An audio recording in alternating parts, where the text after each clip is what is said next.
Hey guys, it's Ronnie with Great Choice Audio Video, and these are our James Loudspeaker 53QUEs, and they're powder coated. I've already got the brackets on the back. As you can see, it allows us to pivot them, and they're powder coated as well to match.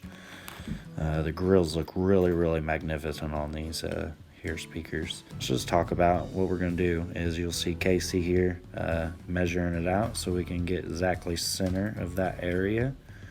And then we install the bracket, wire the wire up. And if you actually look up there closely, we had to feed it through the trim piece to hide the wire a little bit better. And as you see, you got me and Casey both there trying to make sure we protect the speaker without, dinging it against anything to, make sure we get it all mounted correctly. It's a really great looking speaker. Sound really awesome too. And remember, these are our 53QUEs by James Loudspeaker.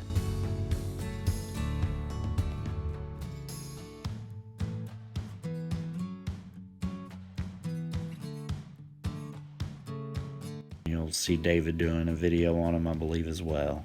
And it makes a great addition to already the pre-existing landscape speakers that we have out in the yard and the flower bed areas. Don't forget to like and subscribe. Have a great choice day.